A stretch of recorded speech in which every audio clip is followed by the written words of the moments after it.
चमकेगा वही जिसने कुछ तपस्या अपने आप को तपाया हो, मेहनत की हो, वरना बेड पे पड़े पड़े घर में रहो तो लोग घर के ही नकारा कहने लगते हैं। कितने भी चमकदार क्यों ना हो, फिर आप चमकने वाले नहीं हो। जब इसने मेहनत की, तपस्या की, भगवान सूर्य नारायण प्रसन्न हो गए और एक मणि दे दी, समंतक नामक। और उस मणि की विशेष बात यह है कि जब जब उस मणि की पूजा होती है, हमारे यहाँ इसीलिए कई बार कर्म ही पूजा कहा जाता है, सदकर्म ही पूजा के समान है। जब वह पूजा करता है, सदकर्म करता है, तब तब उसे उस मणि के द्वारा 8 भार सोना प्राप्त होता है। 8 भार का मतलब 2 क्विंटल।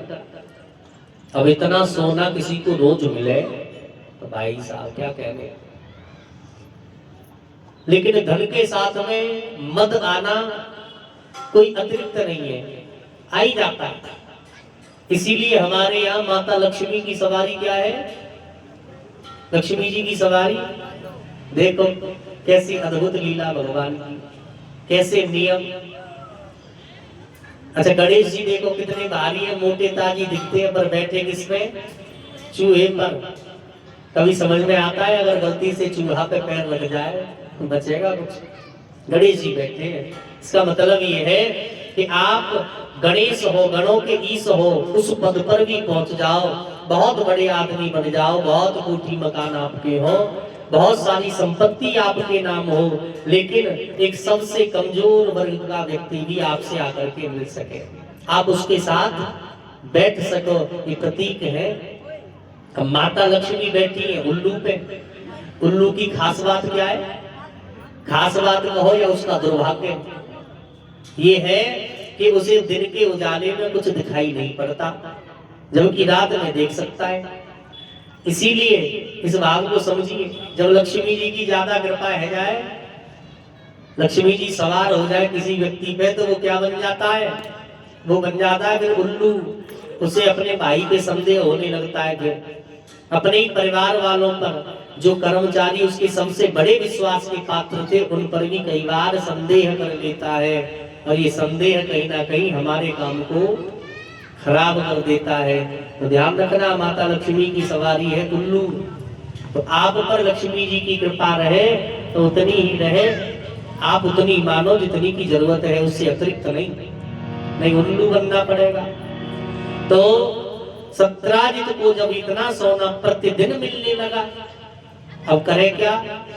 जितने भी द्वारिका में बड़े बड़े सेठ लोग हैं, उनके पास जाता है और अपनी बराबरी देखता है। इनके यहाँ कितने महंगे महंगे सामान है। होते कुछ लोग दिखावा करता है। जब पूरी द्वारिका में एक भी व्यक्ति नहीं बचा, तब इसने विचार किया कि अब द्वारिकाधीश के ही पास जाना चाहिए मुकाबला करने के लिए। चला द्वारिकाधीश की कचहरियों में इसने प्रवेश किया, तो वहां बैठे हुए दरबारी गणों ने आपस में चर्चा शुरू कर दी। बोले भाई आज तो ऐसा लग रहा है कि जैसे साक्षात भगवान सूर्य चले आ रहे हो। क्यों? क्योंकि उस मणि का प्रकाश इतनी तेज है कि आंखें चौंधिया गई हैं। लेकिन जब ये सत्यराजित तो उस सभा में आया तो लोगों में हीन भावना हो गई। अरे ये तो सत्यराजित है। कोई व्यक्ति पैदल पैदल चलता हो, किसी दिन अपनी पर्सनल ऑडी मर्सिडीज कोई गाड़ी ले आवे, तो पड़ोसी की मजाक मजाक में कह ही देंगे किसकी उठा लाए, कहां से मारती।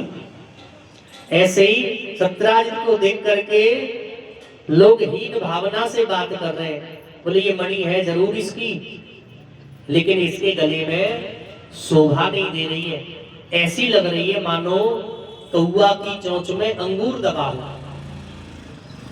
एक बोला ये मणि यदि भगवान श्री कृष्ण के गले में पड़ जाए तो इस मणि की शोभा और ज्यादा बढ़ जाए। उसी सभा में बैठे हुए भगवान श्री कृष्ण ने भी कहा भैयाओ, इस प्रकार किसी की चीज पर घात लगाना तो बिल्कुल ठीक नहीं है। जितना भगवान ने दिया है उसमें संतोष रखिए। एक बात कह दी भगवान ने, बोले यदि सत्यराजित अपनी मणि को अपने मन से हमें दे करके जाए तो हम स्वीकार भी कर लें। अब इसको क्या लगा कि मेरी मणि पर स्वयं द्वारिका नाथ की भी नियत खराब हो गई। इस जमाने में कलेजा तक हिला देते हैं लोग, सगे भाई को जहर हंस कर पिला देते हैं लोग। इस जमाने में अपने भाई के प्रति भी संदेह हो जाता है तो न जाने क्या कर दे। अब भगवान के प्रति है,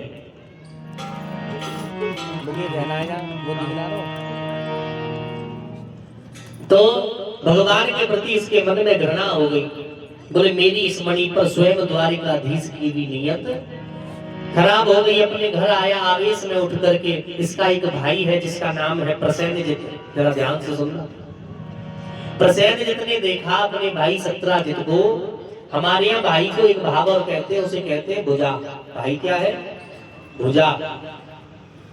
तो भाई ने देखा और बोला आप बड़े उदास लग रहे, क्या बात है, क्या कारण है? बोले क्या बताऊं, आज मैं द्वारिकाधीश की कचहरी में गया और वहां मेरा बहुत अपमान हुआ।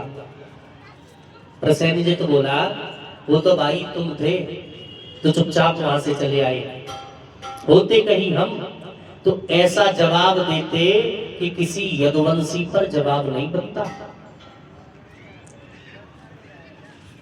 बड़े भाई सत्राजित ने सोचा संपत्ति का वही मालिक होना चाहिए जो संपत्ति की रक्षा कर सके। उसने वह मणि ली और अपने छोटे भाई के गले में डाल दी। अब वो भी कम नहीं, गंगा को मिल गई पीतर बाहर धरू के भीतर। वह भी उस मणि को लेकर के आखेट के लिए जंगल में चला गया। लेकिन उसके साथ में भी एक घटना घट गई। उस व्यक्ति को, प्रसेनजित को हिरण तो कोई नजर नहीं आया, लेकिन सामने से एक शेर चला आ रहा है। शेर ने उसके घोड़े को भी मार दिया और प्रसेनजित को भी मार दिया। अंततः अपने पंजे में वह चमकनी चीज उसी मणि को अपने पंजे में फंसा करके वहां से आगे चला। दुर्घटना एक और हो गई। उस रीछ ने शेर को मार डाला। शेर मर गया। वह मणि लेकर के रीछ अपनी गुफा में चला गया और इधर सत्राजित को लगभग सप्ताह भर हो गया। इंतजार करते करते मेरा भाई कहाँ होगा, अभी तक नहीं आया, कहीं ऐसा तो नहीं मणि के चक्कर में कहीं इस द्वारिकाधीश ने मेरे भाई को मरवा दिया हो। ऐसे ऐसे विचार इसके मन में आ रहे। एक बार पत्नी ने पूछा, बोली महाराज आप बड़े दुखी दिखाई पड़ रहे हैं, कारण क्या है? कारण ये है कि मैं तुम्हें, ये थोड़ी बड़ी बात है, इशारे में बता देता हूँ। क्या है? बोले मुझे मेरे भाई की याद आती है। पत्नी बोली महाराज बड़े बड़े राजा महाराजा जाते शिकार खेलने, कोई हफ्ते भर में, कोई 10 दिन में, कोई 20 दिन में, कोई महीने भर में, कोई तो 6 महीने में वापस आता है। और देवर जी को तो अभी मात्र सप्ताह भर हुआ है, आप दुखी क्यों हो रहे? तब सत्राजित ने कहा कि वो अब नहीं आएगा। अब क्यों नहीं आएंगे? बोले बस यही बात मैं तुझे नहीं बता सकता। क्यों नहीं बता सकते? खाना बनाऊं मैं, बर्तन धोऊं मैं, झाड़ू लगाऊं मैं, मुझे क्यों नहीं बता सकते बात? तब सत्राजित ने कहा जिस भजन में राम का नाम ना हो उस भजन को गाना चाहिए।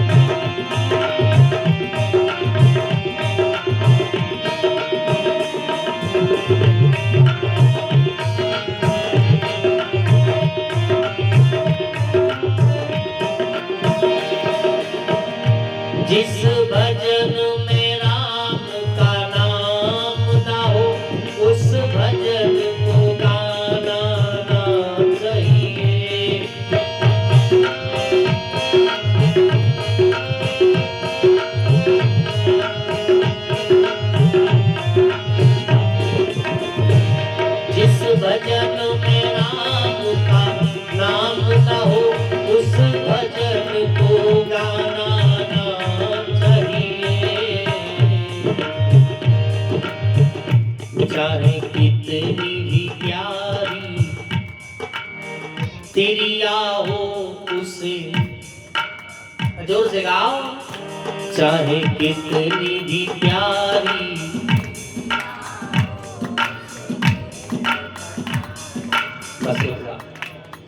चाहे कितनी भी प्यारी तिरिया हो उसे भेद बताना ना चाहिए। ये बात सही है? भेद बताना चाहिए कि नहीं? नहीं चाहिए? चाहिए? गा तो अभी यही रहे थे कि भेद बताना नहीं चाहिए। अच्छा, नहीं चाहिए कि चाहिए? तो तुम नहीं सलाना है।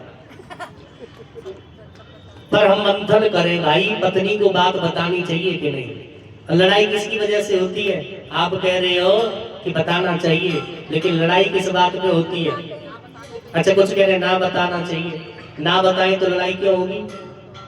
लड़ाई होगी ऐसे, तुम्हारी अम्मा को पता, तुम्हारी बहन को पता, तुम्हारे भाई को पता, वो 200 साल की अम्मा बाहर बैठी रहती है उसे भी पता है, और मैं क्या इस घर की हूं, मुझे नहीं पता? तो फिर बात बताएं कि नहीं? इसका एक तो शास्त्रिक प्रमाण है, दूसरा मेरा मनगढ़ंत। शास्त्रीय प्रमाण ये है, बात द्वापर युग की है। धर्मराज युधिष्ठिर जी पांचों पांडव युद्ध में मारे गए अपने प्रियजनों को, पूर्वजों को जलांजलि अर्पण कर रहे हैं। तब माता कुंती आई और उन्होंने कहा, हे धर्मराज, आप कर्ण को भी जलांजलि दो। तो युधिष्ठिर जी महाराज ने कहा, मैया आप जरा विचार करके तो बात करो, भला हम कर्ण को क्यों जलांजलि दें, वो तो हमारा दुश्मन था। तब मां कुंती ने कहा, वो तुम्हारा दुश्मन नहीं, वो तो तुम्हारा ज्येष्ठ भ्राता था, सबसे बड़ा भाई वही था। तब बहुचक्के रह गए, आश्चर्यजनक निगाहों से माता को देख रहे, मैया ये क्या क्या तुमने? अरे एक भाई के हाथों एक भाई को मरवा दिया। अरे राज माता जो राज ना छिपाती, अरे राज माता जो राज ना छिपाती, तो भाई से टूट भाई, भाई से टूट भाई, चारा न जाता, करण जैसा भाई मारा न जाता, करण जैसा भाई मारा न जाता।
करण जैसा भाई मारा न जाता।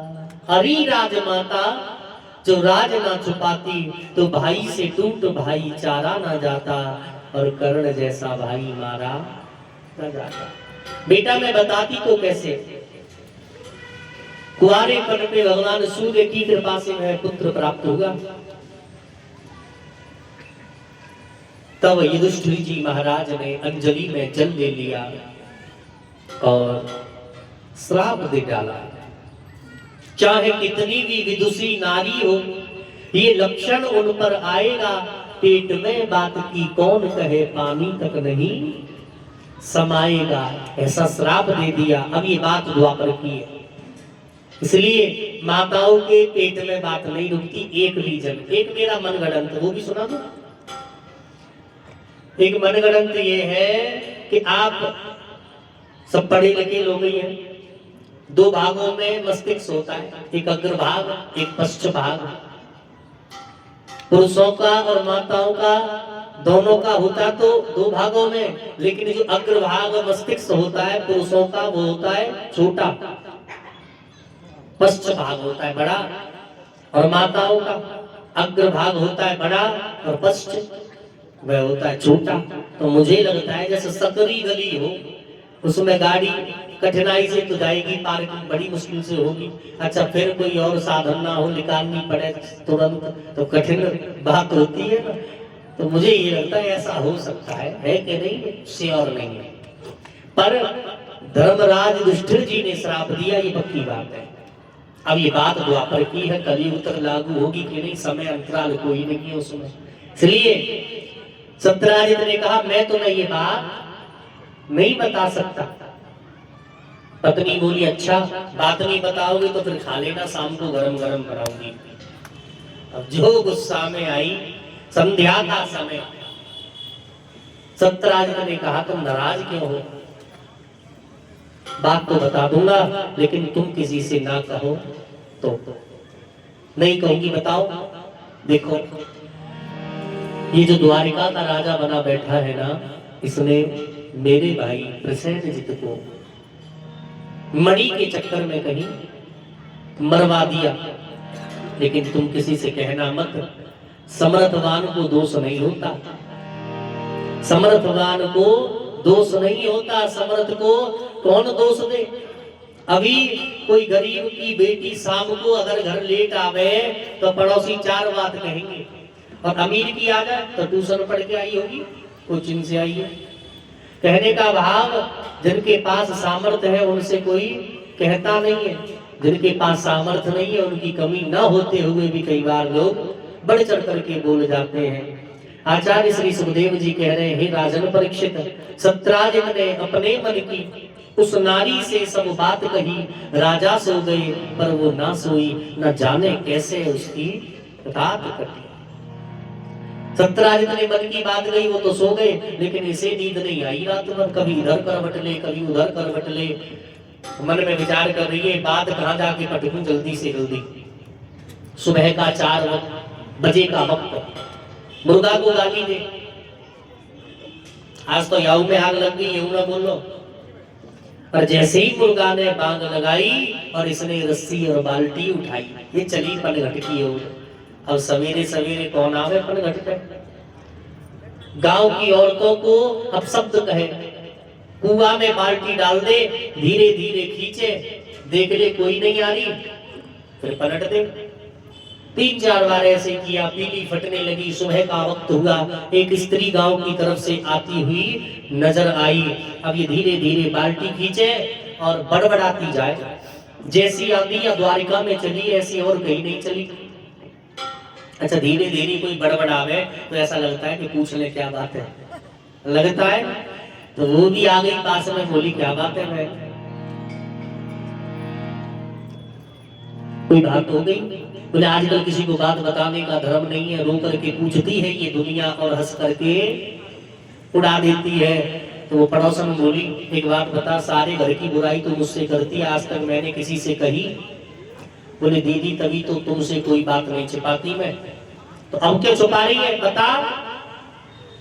बोले देखो किसी से कहना मत, ये जो द्वारिका का राजा बना हुआ बैठा है, इसने मणि के चक्कर में हमारे देवर जी को कहीं मरवा दिया, पर तुम किसी से कहना मत। वो बोली सो तेरे सर की कसम, मैं किसी से नहीं कहूंगी, बात पेट में सड़ जाएगी पर मैं किसी से कह नहीं सकती। सत्राजित की पत्नी तो पानी भर के ले गई घर, पर याने तो पानी नहीं भरे, रस्सी और बाल्टी आंगन में फेंकी, हाथ में करछी उठाई और पड़ोस में आग मांगने के लिए चली। मांगी है कि नहीं कभी पड़ोस में से आग, चूल्हे में से? पहले ऐसे ही तो गैस सिलेंडर तो 20-25 साल से ही है। तो पड़ोसन के घर गई, वो क्या करे, वो चाकी चला रही, आवाज लगा रही है, दीदी चूल्हे में आग हो गई क्या? बोले हाँ, आजा आलू उबल रहे, आलू के पराठे बनाऊंगी, ले जा। वो चाकी चला रही खुद। अब ये चूल्हे के पास बैठ गई, बार बार अंगारी पलट दे, बार बार उठा ले और बड़बड़ाती जाए। जैसी आंधी यहाँ द्वारिका में चली है, ऐसी आंधी और कहीं नहीं चली। हलक की निकल के खलक में पड़ती, वो सारी बात दोहरा रही बार बार। उसने चाकी छोड़ी, वहीं आ गई। क्या बात हो गई? बोले आजकल किसी को बताने का धर्म ही नहीं है, रो के पूछ लेती है, फिर हंस के उड़ाती है। अरे बता तो सही। तो बता तो दूंगी पर किसी से कहना मत। हाँ कहूंगी नहीं। देखो ये सत्राजित का भाई है ना प्रसेनजित, इसे मणि के चक्कर में ये राजा बना बैठा है द्वारिका का, इसने कहीं मरवा दिया पर किसी से कहना मत। बोले सो तेरे सर की कसम मैं। अच्छा गोस्वामी जी एक चौपाई लिखते हैं इस संदर्भ में, वो कहते हैं नार स्वभाव नार स्वभाव सत्य सब कहिए, नार स्वभाव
स्वभाव सत्य सब कहिए, अवगुण 8 सदा उर रही। पर हम क्यों विवेचना करें इनकी? अवगुण माताओं के तो 8 ही बताए, पुरुषों के अनंत बताए। आचार्य जी कह रहे सत्राजित की पत्नी ने बात दूसरे को कही, दूसरी ने तीसरी को, और वो क्या हुआ, तीसरी ने जो बात सुनी उसने अपना घर खुला छोड़ा, वो पड़ोस में लगी पड़ी, कुत्ता चाकी पे लगे पड़े, वो आटा चाटने में मस्त, वो बात करने में मस्त। कहने का भाव सुबह से शाम जब हुई ये बात लौट करके भगवान द्वारिकाधीश के कानों में पहुंच गई। अब इतनी देर आप लोगों ने कथा सुनी, इस कथा से आपको क्या मिला? ये विचार नहीं है क्या मिला? कभी भी अपने घर की बात, कभी भी अपने घर की बात भूल करके भी किसी से शेयर ना करें।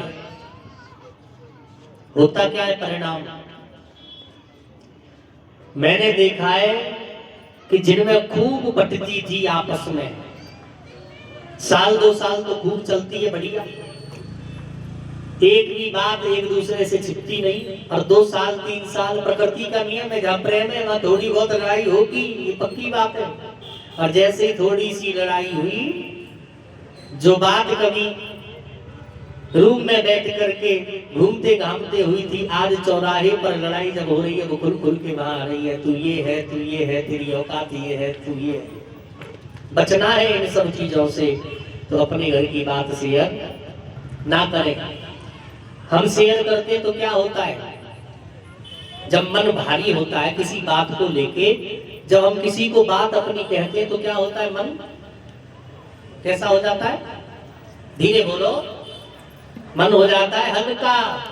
अब विचार करो, बात कहने से मन हल्का हो रहा है, मतलब कोई ना कोई वजन था कि नहीं, और बात कहने से हल्का हुआ है, तो जो वजन था वो कहाँ चला गया, दूसरे पर चला गया। फिर आप उससे ही लड़ते हो बाद में, बोले हमने तुम्हें कोई बात बताई और तुमने सबसे कह दी। अरे भैया उसे क्या कह रहे हो, अपना वजन तुम खुद लेकर के नहीं जा पा रहे हो और दूसरे को आप ब्लेम लगा रहे हो कि उसने कह दिया। तुमने कैसे मान लिया कि तुम्हारा कोई खास है तो उसका कोई और खास नहीं होगा, तुम्हारा मित्र तुम्हारी सहेली है उसकी नहीं होगी कोई। इसीलिए अपनी बात अपने तक सीमित रखें, और फिर अगर बात नहीं बताएंगे तो डिप्रेशन में नहीं आ जाएंगे, तो क्या करें, उसका साधन है। जहां कोई बात सुनने वाला ना हो संसार में, तो फिर क्यों सुनाओ, फिर सुनाओ अपने भगवान को। जहां किसी भी चीज का अभाव हो जाए वहां भगवान का भाव रख देना चाहिए। किसी भी चीज का अभाव हो वहां किसका भाव रखना है,